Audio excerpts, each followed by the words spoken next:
skin and subcutaneous tissue, surrounding musculature, thenar and hypophenar eminence. Okay, so initially kind of starting off when we get in the anatomical man position here, I'm notating starting up the styloid process. So I'm looking at the medial and lateral styloid process, looking at both sides going on there. I'm going to step it down through here. Bony structures can't see too much on this side necessarily, but I'm looking at the overall alignment. Just looking for any kind of various broadness for any given joint within the phalanges going on through there. Looking at the hypothenar eminence open through here, and then the thenar eminence open through here. More ulnar nerve type issues, median nerve type issues over here. Now let's go to the dorsal surface of the hand. Now I can look a little bit more, once again looking over here at the medial styloid process or the ulnar styloid process. Looking over here, kind of looking at the carpal region, coming through here, the metacarpal regions, looking at the metacarpal phalangeal joints, looking for overall symmetry, the proximal interphalangeal joints, and then also the distal interphalangeal joints over the thumb side, the MCP joint, and then also looking at the IP joint, interphalangeal joints. Looking for overall like lesions or scars, once again indicating trauma or old surgeries, and also look for ecchymosis, erythema, edema. Palpation, bony landmarks, anatomical snuff box, ulnar, median, and radial nerve distribution. So I'm going to go to the same thing. So I'm going to palpate over here, ulnar styloid process, lateral styloid process. It's going to be somewhat of reference points, and now I'm kind of feeling in all the different carpals, notating any kind of pain and where I might feel it at. I'm going to track down here to the metacarpals, tracking down through each one of the shafts. Good. Feeling on the metacarpal phalangeal joints up and through here, perfect. Going down in here to the proximal phalanx, to the PIP joint, then the middle phalanx, the DIP joint, and the distal phalanx through here. Do it on each one from there. After that, I want you to bring your thumb up for me. Perfect. Hold it there. If I need to get a good reference point, right in here, it's going to be the anatomical snuff box. I'm going to palpate that area and notate any kind of tenderness. Range of motion, active and passive.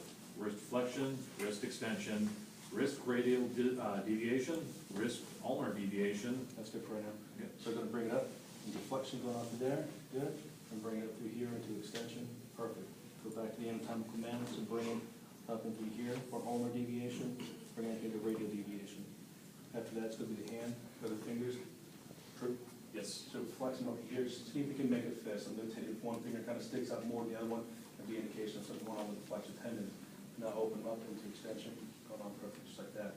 After that, I'd like you to go ahead and bring your hands together into adduction, and then bring them out through here into abduction. Then you say yes. Yes, with finger, then we have thumb flexion and thumb opposition. So the flexion going on to there, what I have you do is kind of bring it down in through here, and then flex up at the IP joint. And opposition is going to be bringing it across body, much like right here, across the hand, much like that. Good. Strength, wrist flexors, wrist extensors, finger flexors, finger extensors, finger abductors and adductors, thumb adductors, grip strength. Okay. So bring the wrist up, much like we did before, only a special test. This is just strength test here. Hold it, don't move it. Good. It's a wrist flexion. Turn around, wrist extension. Just like perfect. Now what I want you to do is kind of make a claw, if you will. I'm going to attempt to kind of pull away from here, hold it nice and tight. And then if I notice any kind of deficit, or if I was focused on one area because of a particular trauma, then I would do individual areas as well. So bring it up through here, hold it, flex this finger up through here, hold it, don't move you, move the MCP joint, the PIP joint, and then the DIP joint going on there. The extension, when you kind of have make a fist through there, just kind of close your hand up, and try to push in my hand. He's trying to extend out his hands going off through there. Once again, if I note any weakness, then I would have him or isolate that one particular finger. Now I want you to bring your hands close in, just like right here. I'm going to attempt to push you into abduction, so your adductors to do it. Hold there, hold there, hold there, good. Now bring them into abduction. Now I'm going to attempt to push you into adduction, so you're using the abductors to resist. Hold it there, and hold it there. Hold it there. Perfect. From there, I'm going to attempt to bring your thumb out through there, and I'm going to resist against you. Or just hold it there. Perfect. Hold it, don't move it. Just like that. And the last one is going to squeeze my finger. Good. I'm going to go back to on the palpation area. I need to do your ulnar nerve distribution. So close your eyes. Let me know if it feels equal on both sides. Compare the other side. Ulnar nerve going on through there. Median nerve going on through here. And then flip it over onto the radial nerve. Sorry about getting off track there. With my reader. You guys can do that, of course. Special test, Tunnel sign, Phelan maneuver, long finger flexor tests. Okay. So the Tunnel sign, I'm looking for median nerve neuropathy. So I'm gonna tap over here, so I'm feeling all your flexor tendons are right over this region here, tapping, and I'm noting any kind of zinging sensation or kind of paresthesia going to that area through there.